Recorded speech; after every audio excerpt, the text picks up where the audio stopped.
හරි අදත් අපි Mind of a Trader YouTube channel එකත් එක්ක තමයි එකතු වෙලා ඉන්නේ. ඉතින් අද අපි කතා කරන්න බලාපොරොත්තු වෙන්නේ ගොඩක් ඉන්වෙස්ටර්ස්ලා සහ ට්‍රේඩර්ස්ලා හැමෝටම බලපාන ප්‍රධාන කාරණාවක්. ඒ තමයි රිස්ක් එක. එහෙම නැත්නම් අවදානම කියන කාරණය කොටස් වෙළඳපොළක ආයෝජනය කරද්දී ඕනම කෙනෙක්ට මේ රිස්ක් එක එහෙම නැත්නම් අවදානම කියන දෙයට මුහුණ දෙන්න සිද්ධ වෙනවා. ඉතින් එතෙන්දී අපි අද කතා කරන්න බලාපොරොත්තු වෙනවා මේ අවදානම කියන්නේ මොකක්ද? ඒ අවදානම කළමනාකරණය කරගන්න පුළුවන් ක්‍රම මොනවද කියන කාරණය. ඉතින් මතක තියාගන්න ඕනේ මේක එක වීඩියෝ එකකින් කතා කරලා ඉවර කරන්න පුළුවන් මාතෘකාවක් නෙමෙයි. මේකට වීඩියෝ කිහිපයක් ගත වෙන්න පුළුවන්. ඉතින් රැඳිලා ඉන්න අපි දවස්පතා මේ වීඩියෝ මාලාව හරහා රිස්ක් එක අවදානම කොහොමද කළමනාකරණය කරගන්නේ මොන වගේ ක්‍රමද අපිට පාවිච්චි කරන්න පුළුවන් කියන කාරණේ අපි කතා කරනවා. එතකොට අවදානම කියන කාරණේදී අවදානම කියන්නේ මොකක්ද? අවදානම කියන්නේ ප්‍රධාන වශයෙන් දැන් ඕන කෙනෙක්ට රිස්ක් එක එහෙම නැත්නම් අවදානම කිව්වම පින්තූරයක් ඔළුවේම වෙනවා. ඉතින් ඒක අපිට නිශ්චිතව අර්ථකථනය කරොත් අවදානම කියලා සාමාන්‍යයෙන් හඳුන්වන්නේ යම්කිසි මුදලක් අපි කොටස් වෙළඳපොළට සාපේක්ෂව කතා කරොත් යම්කිසි මුදලක් ඒ කොටස් වෙළඳපොලේ ආයෝජනය කිරීම හරහා අපි ආයෝජනය කරද්දී බලාපොරොත්තු වෙනවා යම්කිසි ලාභයක් ලබා ගන්න. ඒ තමයි අපේක්ෂිත ලාභය. ඒ අපි ලබා ගන්න අපේක්ෂා කරන අපේක්ෂිත ලාභය සහ ඇත්ත වශයෙන්ම අපිට ලැබෙන ලාභය අතර ප්‍රතිලාභය අතර වෙනස තමයි අවදානම කියලා අපි හඳුන්වන්නේ. උදාහරණයක් හැටියට අපි කිව්වොත් අද දවසේ මම රුපියල් 10000ක් කොටස් වෙළඳපොළට ඇවිල්ලා ඉන්වෙස්ට් කරොත් ඒකෙන් මම බලාපොරොත්තු වෙනවා නම් ඉදිරි මාස 3ක කාලය ඇතුළතදී රුපියල් 2000ක් තව වැඩිපුර ලබාගෙන මගේ කැපිටල් එක 12000ක් බවට පත් කරගන්න අර කියන රුපියල් 2000 වැඩි කරගන්න. ඒ කියන්නේ අර 2000ට මට ළඟා වෙන්න තියෙන නොහැකියාව තමයි අපි අවදානම කියලා හඳුන්වන්නේ. ඉතින් සරලව නිශ්චිතව කිව්වොත් අපේක්ෂිත ප්‍රතිලාභය සහ සත්‍ය වශයෙන්ම අපිට ලැබෙන්න පුළුවන් ප්‍රතිලාභය ලැබෙන ප්‍රතිලාභය අතර තියෙන වෙනස තමයි අවදානම. එහෙම නැත්නම් රිස්ක් එක කියලා කියන්නේ. ඉතින් කොටස් වෙළඳපොළක ආයෝජනය කරද්දී අපිට ගොඩක් අවදානම් වලට මුහුණ දෙන්න සිද්ධ වෙනවා. මොකද ඒක ටිකක් හයි රිස්ක් ඉන්වෙස්ට්මන්ට් එකක්. හැබැයි හොඳ රිටර්න් එකක් තියෙන ඉන්වෙස්ට්මන්ට් එකක්. ඉතින් ආයෝජනවලදී අපිට රිස්ක් වලට මුහුණ දෙන්න සිද්ධ වෙනවා. එතකොට මේ අපි මුහුණ දෙන කොටස් වෙළඳපොළේදී අපි මුහුණ දෙන අවදානම් ප්‍රධාන වශයෙන් කොටස් දෙකකට බෙදන්න පුළුවන්. ක්‍රමවත් අවදානම සහ අක්‍රමවත් අවදානම් කියලා කොටස් දෙකකට බෙදන්න පුළුවන්. සිස්ටමැටික් රිස්ක් සහ අන්සිස්ටමැටික් රිස්ක් කියලා අපිට බෙදීමේ හැකියාවක් තියෙනවා. එතකොට දැන් මොකද්ද මේ ක්‍රමවත් සහ අක්‍රමවත් කියලා කියන්නේ? ක්‍රමවත් අවදානම් එහෙම නැත්නම් සිස්ටමැටික් රිස්ක් කියන ඒවා අපි ගත්තොත් සමස්ත ආර්ථිකයටම ලංකාවේ කොළඹ කොටස් වෙළඳපොළ ගත්තොත් සමස්ත ශ්‍රී ලංකා ආර්ථිකයටම යම්කිසි සාධකයක් බලපානවා නම් ඒ නිසා යම්කිසි පාඩුවක් වෙන්න පුළුවන් නම් ඒ වගේ අවස්ථාවන් වලදී සිස්ටමැටික් රිස්ක් එකක් ක්‍රමවත් අවදානමක් කියලා අපි හඳුන්වනවා. උදාහරණයක් විදිහට මොකක් හරි ගම් වතුරක් ඇවිල්ලා, සුළි ගුණාටුවක් ඇවිල්ලා, මොකක් හරි භූමිකම්පාවක් වෙලා, නාය ගිහිල්ලා, මොකක් හරි ලොකු බලපෑමක් නිසා සමස්ත ආර්ථිකයටම ලොකු ඩැමේජ් එකක් වුණොත් ඒ අවස්ථාවේදී ඇතිවන අවදානම ඒක සිස්ටමැටික් රිස්ක් එකක්. එහෙම වීමේ හැකියාවක් තියෙනවා. ඒක එහෙම වුණොත් අපිට ලොස් එකක් වෙන්න පුළුවන්. එතකොට මුළු ආර්ථිකයටම ඒ හානිය වෙනවා. ආර්ථිකයේ හදවත වගේ තියෙන කොටස් වෙළඳපොළටත් ඒ හානිය සියලුම කියන්නේ බහුතරයක් සමාගම් හරහා අපිට දකින්න ලැබෙන්න පුළුවන්. එතකොට ඒක සිස්ටමැටික් රිස්ක් එකක්. එහෙම නැත්නම් ක්‍රමවත් අවදානම් කියලා අපි මේවට කියනවා. විශේෂයෙන්ම ඉන්ෆ්ලේෂන් එහෙම නැත්නම් උද්දමනය වගේ කාරණා වුණත් අපිට මේ සිස්ටමැටික් රිස්ක් එකට ක්‍රමවත් අවදානම් කියන ගණයට ගන්න පුළුවන්. මොකද උද්දමනයේ හින්දා මුදල් වල තියෙන ක්‍රය ශක්තිය හීන වෙනවා. ඒ වගේම පොලි අනුපාත වෙනස් වීම ඒක සමස්ත ආර්ථිකයටම බලපානවා. ඉතින් එහෙම පොලි අනුපාත වෙනස් වීම උද්දමන අනුපාත ඒ වගේම වෙන ස්වභාවික විපත් වගේ මේවා විශේෂයෙන් දේශපාලන ස්ථාවරත්ව අස්ථාවරත්ව මේවා සම්පූර්ණ ආර්ථිකයටම කොමන්ලි බලපානවා. පොදුවේ බලපානවා. ඉතින් මේවා අපිට ගොඩක්ම ක්‍රමවත් අවදානම් වශයෙන් වර්ග කිරීමේ හැකියාවක් තියෙනවා. එතකොට ක්‍රමවත් අවදානම් සම්බන්ධයෙන් අපි කළමනාකරණය කරන්නේ කොහොමද කියලා අපි කල්පනා කරොත් ඇත්තටම මේ ක්‍රමවත් අවදානම් කියන ඒවා ටිකක් අපිට අර සෙල්ෆ් කන්ට්‍රෝල් එකෙන් තොරයි. يعني අපි විසින් අපිට පාලනය කරන්න ටිකක් අමාරුයි. මොකද මේ ක්‍රමවත් අවදානම් කියන ඒවා දැන් ඇත්තටම ස්වභාවික විපතක් වුණොත් අපිට ඒක පාලනය කරන්න හරි අමාරුයි. සොලි කුණාටුවක් ආවොත් අපිට ඒක පාලනය කරන්න බෑනේ. ඉතින් ඒවා සමස්ත ආර්ථිකයටම බලපානවා. උද්දමනය වුණත් එහෙමයි, පොලි අනුපාතත් එහෙමයි. ඉතින් ඒවා සමස්ත ආර්ථිකයටම බලපාන්නේ. එතකොට අපිට ඒවා පාලනය කරන්න ටිකක් අමාරුයි. ඉතින් ඒවා කළමනාකරණය කර ගැනීම සඳහා අපිට කරන්න පුළුවන් දේවල් තියෙනවා. හැබැයි සීමිතයි. ප්‍රධාන දෙයක් තමයි අපිට කරන්න පුළුවන් මේ ඇසට් ඩයිවර්සිෆිකේෂන් කියන කාරණය. ඒ කියන්නේ ඇසට් ක්ලාසස් තියෙනවා. දැන් ඇසට් ක්ලාසස් කියන එකෙන් මම අදහස් කරන්නේ අපි විවිධත්වයක් අපි ඇති කරගන්න ඕනේ. විවිධ ආයෝජන මාර්ග තියෙනවා. සමහරෙක්ට පුළුවන් ෂෙයා මාකට් එකේ ඉන්වෙස්ට් කරන්න ස්ටොක් වල, ඒ කොටස් වෙළඳ පොලේ. එහෙම නැත්නම් තව කෙනෙක්ට පුළුවන් ගෝල්ඩ් වල ඉන්වෙස්ට් කරන්න. සමහරුන්ට පුළුවන් ෆොරෙක්ස් මාකට් එකට යන්න, ක්‍රිප්ටෝ. සමහරු අයට පුළුවන් රියල් එස්ටේට් වගේ පැත්තක ආයෝජනය කරන්න. එතකොට සේවිංස් වල, බැංක්ස් වල සේවිංස් විදියට ඉන්වෙස්ට් කරන්න පුළුවන්. ඊළඟට බොන්ඩ්ස්, ට්‍රෙෂරි බිල්ස් වගේ ඒවා යොදා ගන්න පුළුවන්. ඉතින් මේ වගේ ඩයිවර්සිෆිකේෂන් එකක්, ඇසෙට් ක්ලාසස් ඩයිවර්සිෆයි කරගන්න ඕනේ, විවිධත්වයක් ඇති කරගන්න ඕනේ. එහෙම වුණාම මොකද තමන් ගාව තියෙනවා නම් රුපියල් ලක්ෂයක් ඔය ලක්ෂෙම ගෙනල්ලා එකපාර ස්ටොක් මාකට් එකට දාලා හරියන්නේ නැහැ. ඉතින් අපි කැමති හොඳයි ඉතින් ස්ටොක් මාකට් එක උඩ යන එක. හැබැයි එහෙමයි කියලා සම්පූර්ණ තමන් ගාව තියෙන හැම සතෙම ස්ටොක් මාකට් එකට කොටස් වෙළඳ පොළට ගෙනල්ලා දාලා හරියන්නේ නැහැ. මොකද මොකක් හරි වෙලා ලොකු ස්වභාවික විපතක් ආවොත් අපි හිතුවොත් කොටස් වෙළඳ පොළ පල්ලෙහාට එන්න පුළුවන්. එතකොට කොටස් වෙළඳ පොළ මේ විදිහට පල්ලෙහාට ආවොත් එහෙම අපිට අනික් පැත්තෙන් අපිට ඩයිවර්සිෆයි කරගෙන විවිධාංගීකරණයක් ඇති කරගෙන තිබුණොත් අපිට ටිකක් ලේසි ඒ අවදානමෙන් මිදිලා කටයුතු කරන්න. මොකද අපි දන්නවා මෙතන පොඩ්ඩක් පහළට ආවට අපි ගාව තවත් තැන්වල රියල් එස්ටේට් වෙන්න පුළුවන්, සේවිංස් වල වෙන්න පුළුවන්, බොන්ඩ්ස් වල වෙන්න පුළුවන්, ට්‍රෙෂරි බිල්ස් වෙන්න පුළුවන්. මේවල අපේ ඒවා ඉන්වෙස්ට්මන්ට්ස් තියෙනවා. ඉතින් ඒ නිසා ඒ සම්බන්ධයෙන් අපි එහෙම බයවීමක් අවශ්‍ය වෙන්නේ නැහැ. මොකද එතන සල්ලි තියෙන නිසා අපිට මැනේජ් කරගන්න පුළුවන් නිසා. ඒ නිසා ඒ රිස්ක් එක මේ සිස්ටමැටික් රිස්ක් එක අවදානම් මේවා අඩු කරගන්න අපිට පාවිච්චි කරන්න පුළුවන් එක ක්‍රමයක් තමයි මේ ඇසට් ඩයිවර්සිෆිකේෂන් කියන එක. ඒ වගේම තමයි අපිට තවත් කරන්න පුළුවන් ක්‍රමයක් තමයි ඩිෆෙන්සිව් ස්ටොක්ස්. අපි ඩිෆෙන්සිව් ස්ටොක්ස් කියන එකෙන් අපි අදහස් කරන්නේ ගොඩක් අපි දන්නවා මේ සෞඛ්‍ය ශාස්ත්‍රයට වගේ ඒ වගේ ශාස්ත්‍රවලට බර ඒ පැත්තේ තියෙන ස්ටොක්ස් තියෙනවා. ඒ සම්බන්ධ සමාගම් තියෙනවා. එතකොට ඒ සෞඛ්‍ය ශාස්ත්‍රය වෙන්න පුළුවන්. ඒ වගේ ටිකක් ඩිෆෙන්සිව් පැත්තට ඒවා ලොකුවට උඩ පහළ යන්නේ නැති වෙන්න පුළුවන්. හැබැයි මේ ෂෙයාර්ස් දැන් කොරෝනා කාලේ මතක ඇති. එතකොට ඒ කොවිඩ් හැදුනම දැන් කොවිඩ් කාලෙදී ගොඩක් සෞඛ්‍ය ක්ෂේත්‍රයට සම්බන්ධ ඒවා උඩ යන්න පටන් ගත්තා. ඉතින් එහෙම වෙන්න පුළුවන්. ඉතින් එහෙම වුණාම ඒ වගේ කියන්නේ එහෙම ස්ටොක්ස් 100%ක් තියාගන්න කියලා නෙමෙයි මම කියන්නේ. අරව අතරේ ඒ වගේ ස්ටොක්ස් තියාගත්තට කමක් නැහැ. මොකද හදිසි අවස්ථාවක් ඇති වුණොත් මොකද මේ සිස්ටමැටික් නේ. ඉතින් දැන් අපිට ඒක හරියටම මේ දැන් උද්දමනය මේවා වුණොත් එහෙම ඩිෆෙන්සිව් ස්ටොක්ස් තියලා හරියන්නේ නැහැ. නමුත් මම කියන්නේ මොකක් හරි ස්වභාවික විපතක් වගේ දෙයක් ආවොත් ඒක එහෙම නැත්නම් මොකක් හරි අසනීප තත්ත්වයක් ආවිල්ලා ඒ වගේ වසංගතයක් වගේ આવත් ඒවා සමහරක් වෙලාවට ඒවා වැඩ කරන්න පුළුවන් ඩිෆෙන්සිව් ස්ටොක්ස්. ඉතින් ඒ වගේ වෙලාවක මේ ස්ටොක්ස් සමහරක් වෙලාවට උඩට යනවා අපිට දැක ගන්න පුළුවන් වෙනවා.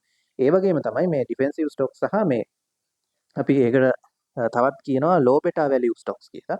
කියන්නේ මේ බෙටා වැලියු කියන එකෙන් අපි අදහස් කරන්නේ මේ බෙටා වැලියු එක කියන්නේ වොලටිලිටි එක. ඒ කියන්නේ මාකට් එකට සාපේක්ෂව ජෙනරල් මාකට් එකට සාපේක්ෂව යම්කිසි ෂෙයා එකක් කොච්චර උඩ පහළ යනවද කියන එක. දැන් අපි දකිනවා සමහර ෂෙයාර්ස් තියෙනවා කොච්චර කොටස් සමස්ත කොටස් මිල දර්ශකයේ ASI එක කොච්චර උඩට ගියත් සමහර කොටස් උඩට යන්නේ නැහැ. ASI එක කොච්චර පල්ලෙහාට ගියත් ඒවා පල්ලෙහාට යන්නේත් නැහැ. හරි. එතකොට බෙටා වැලියු එක ගොඩක් අඩුයි. එකට වඩා අඩුයි. දැන් බෙටා වැලියු එක 1යි කියලා අපි අදහස් කරන්නේ සාමාන්‍යයෙන් ඒක ස්ටොක් මාකට් එකේ අර ඕල් ෂෙයා ප්‍රයිස් ඉන්ඩෙක්ස් එකත් එක්කම ඒ ෂෙයා එකත් ගමන් කරනවා නම් අපි බෙටා වැලියු එක 1යි කියලා හඳුන්වනවා. එතකොට සමානයි. කියන්නේ අපි හිතමුකෝ ASI එක සමානයි කියන්නේ 100%ක් සමාන නැහැ. නමුත් ආසන්න වශයෙන් සමානයි. දැන් අපි හිතමු ඕල් ෂෙයා ප්‍රයිස් ඉන්ඩෙක්ස් එක 142කින් මේ අවුරුද්දේ 2025 වර්ෂයේදී ගිහිල්ලා තියෙනවා උඩට. එතකොට තවත් ස්ටොක් එකක් තියෙනවා නම් 140 ගණන් 45 46 වගේ ওই රේන්ජ් එකේ ගිහිල්ලා තියෙනවා නම් එතකොට අපිට කියන්න පුළුවන් බෙටා වැලියු එක 1යි. මේක ජෙනරල් මාකට් එකත් එක්කම තමයි මූව් වෙන්නේ. එතකොට මාකට් එක උඩට යද්දි උඩට යනවා හොඳටම, පල්ලෙහාට යද්දි පල්ලෙහාට යනවා හොඳටම. ඉතින් ඒක ASI එකත් එක්කම මූව් වෙන්නේ. ඉතින් බෙටා වැලියු එක ටිකක් අඩු ස්ටොක් එකට කීපයකට ફોකස් කරලා තිබුණොත් අපිට අපි අර කිව්වා වගේ ඩිෆෙන්සිව් ස්ටොක් සහ බෙටා වැලියු එක ටිකක් අඩු ස්ටොක්ස් ફોකස් කරොත් ඒවල වෙන කියන්නේ ඒවයින් වෙන අවදානම ටිකක් විතර අඩුයි. මොකද මාකට් එකට සාපේක්ෂව මාකට් එක ලොකුවට ඩ්‍රොප් වුණත් අර ස්ටොක් සමහරක් වෙලාවට ලොකුවට ඩ්‍රොප් වෙන්නේ නැහැ. මොකද ඒකේ වොලටිලිටි එක අඩුයි. ඉතින් එහෙම තැන් තියෙනවා. හැබැයි ඉතින් ඒකේ අනිත් පැත්තක් තියෙනවා. මොකද ඕගොල්ලෝ ලොකු රිටර්න් එකක් අපේක්ෂා කරනවා නම් ඒ වගේ ස්ටොක්ස් වල ඉන්වෙස්ට් කරලා ලොකු රිටර්න් එකක් ගන්න බැරි වෙන්න පුළුවන්. එහෙම වෙනවා. ඉතින් අවදානම සහ රිටර්න් එක කියන එක නිසි පරිදි කළමනාකරණය කර ගැනීම තමයි ස්ටොක් මාකට් එකේදී වෙන්න ඕනේ. ඒ නිසා රිටර්න් එකම විතරක් නෙමෙයි මෙතෙන්දී ඩිෆෙන්සිව් වෙන්නත් ඕනේ සමහර තැන්වලදී. ඉතින් අපි නිසි පරිදි ඒක මැනේජ් කරගන්න කළමනාකරණය කරගන්න ඕනේ. ඒ නිසා මේ ලෝ බෙටා වැලියු ස්ටොක් එකක් ඩිෆෙන්සිව් ස්ටොක් එකක් තිබුණට ප්‍රශ්නයක් නැහැ. තමන්ගේ පෝර්ට්ෆෝලියෝ එකේ දීර්ඝ කාලීනව. මොකද ඒවා සමහරක් වෙලාවට අපිට නොසිතූ ගේන්ස් රිටර්න්ස් දෙන්න පුළුවන් තියෙනවා. ඒ වගේම තමයි අපිට ඕනේ නම් තවත් වෙනත් රටවල් වල ස්ටොක් මාකට් වල ඉන්වෙස්ට් කරන්න පුළුවන්. ඒවල තියෙන ක්‍රයිටීරියාස් බලලා එහෙම වුණොත් ඒකත් ඩයිවර්සිෆයි කර ගැනීම තමයි කරන්නේ. ඒ හරහා අපිට පුළුවන්කම තියෙනවා අර වෙන සිස්ටමැටික් රිස්ක් එක අවම කරගන්න. ඉතින් එතෙන්දි මතක් කරන්න ඕනේ මේ සිස්ටමැටික් රිස්ක් එක විධිමත් අවදානම් කියන ඒවා මේ ගොඩක් අපිට තනියම පාලනය කරන්න බෑ. ඉතින් අපිට ගොඩක් ඩයිවර්සිෆිකේෂන් එක හරහා ඩයිවර්සිෆයි කරගෙන ගොඩක් විවිධාංගීකරණය කරගෙන තමයි අපිට ඒවට මූණ දෙන්න තමයි වෙන්නේ. ඉතින් ඒක ඒ හරහා තමයි අවදානම කළමනාකරණය කරගන්න වෙන්නේ. ඉතින් ඊට අමතරව අපි දැන් ඔච්චර වෙලා කතා කරේ මේ ක්‍රමවත් එහෙම නැත්නම් සිස්ටමැටික් රිස්ක් ක්‍රමවත් අවදානම් සම්බන්ධයෙන්. අද දැන් අපි ඊළඟට කතා කරන්න දෙවෙනි එක තමයි අක්‍රමවත් අවදානම් කියලා අපි හඳුන්වන්නේ. මේ අක්‍රමවත් අවදානම් එහෙම නැත්නම් අන්සිස්ටමැටික් රිස්ක් කියන ඒවා එක තනි ආයතනයකට බලපාන අවදානම්. සමස්ත ආර්ථිකයේ කිසි අවුලක් නැහැ. අපි දකිනවා සමහරක් කම්පැනි වලට එහෙම බලපාන අවස්ථා තියෙනවා. ඉතින් එක කම්පැනි එකකට හෝ ඒ පර්ටිකියුලර් කම්පැනි එකට බලපානවා නම් ඒවා ඒ කියන්නේ රටේ ආර්ථිකයට විශාල බලපෑමක් නැතුව ඒ කම්පැනි එකට බලපාන කාරණා තියෙනවා නම් ඉතින් ඒවා අපිට කියන්න පුළුවන් අන්සිස්ටමැටික් ලොස් එකක්. එහෙම නැත්නම් අක්‍රමවත් අවදානම් ඒවා රිස්ක් එකක් කියන එක අපිට කියන්න පුළුවන්. එතකොට මේවත් ප්‍රධාන වශයෙන් කොටස් දෙකකට බෙදෙනවා. එකක් තමයි ෆයිනෑන්ෂියල් රිස්ක්, අනෙක් එක තමයි ඔපරේෂනල් රිස්ක්. ෆයිනෑන්ෂියල් රිස්ක් එහෙම නැත්නම් මූල්‍යමය අවදානම් කියලා අපි හඳුන්වන්නේ මේ අක්‍රමවත් අවදානම් වල ප්‍රධාන කොටස් දෙකෙන් එකක් මූල්‍යමය අවදානම. මූල්‍යමය අවදානම තමයි ප්‍රධාන වශයෙන්ම මේ මූල්‍යමය අවදානම් වෙන්නේ මුදල් සම්බන්ධයෙන් ඇතිවන අවදානම්. මේවා ප්‍රධානම අපි දකින අවස්ථාවක් තමයි මේ ණය එහෙම නැත්නම් ඩෙට් එක කියලා කියනවා. ණය ප්‍රාග්ධනය ගොඩක් වෙලාවට වැඩිවීම හින්දා අහිතකර තත්ත්ව ඇති වෙන්න පුළුවන්. මොකද ඕනවට වඩා ලෝන්ස් තිබ්බොත් කම්පැනිට දුවන්න අමාරුයි. මොකද ලෝන් ගෙව ඉන්න වෙනවා. ඒ වගේම අනිත් පැත්තෙන් දැන් ක්‍රෙඩිටර්ස්ලා ඉන්නවා. මේ ණය සැපයුම්කරුවෝ ඉන්නවා. මේ ණය සැපයුම්කරුවන්ට පුළුවන් සහ මේ කම්පැනිට ලොකුවට බලපෑම් කරන්න. මොකද ඒගොල්ලොන්ගේ ණය ලොකුවට ඒකේ තියෙන නිසා. එතකොට ඇත්තටම දැන් ෂෙයා හෝල්ඩර්ස්ලා තමයි සාමාන්‍යයෙන් කම්පැනි එක අයිතිකාරයෝ. මොකද ෂෙයාස් තියෙන්නේ ඒගොල්ලන්ට. හැබැයි ෂෙයා හෝල්ඩර්ස්ලාට වඩා සමහරක් වෙලාවට මේ ක්‍රෙඩිටර්ස්ලාට ණය දෙන කට්ටියට බලපෑම් කිරීම ඒ කම්පැනියට බලපෑම් කිරීමේ හැකියාවක් ඇති වෙන තැන් තියෙනවා. ගොඩාක් ණය ප්‍රතිශතය වැඩි වුණොත් අර ඩෙට් ඉක්විටි රේෂියෝ කියලා අපි කියනවා. මේ ගොඩාක් ණය ප්‍රතිශතය වැඩි වෙලා තිබුණොත් ඒ වගේ අවස්ථාවන් වලදී ගැහිම ගැටලුකාරී තත්ත්වයන් ඇති වෙනවා. ඉතින් මේවා ෆයිනෑන්ෂියල් රිස්ක් මූල්‍යමය අවදානම් කියලා කියනවා. එතකොට ණය වැඩි වුණොත් ලොස් එක වැඩි වුණොත් රිටර්න් එක අඩු නම් මේ වගේ තත්ත්වයන් වලදී ගොඩක් වෙලාවට මූල්‍යමය අවදානම් ඉතින් කම්පැනිය බංකොලොත් වෙන්න උනත් පුළුවන්කම තියෙනවා. ඒ වගේම දෙවෙනි කැටගරි එක තමයි අර අක්‍රමවත් අවදානම් යටතේ එන ඔපරේෂනල් රිස්ක්. එහෙම නැත්නම් මෙහෙයුම් අවදානම් කියලා අපි හඳුන්වනවා.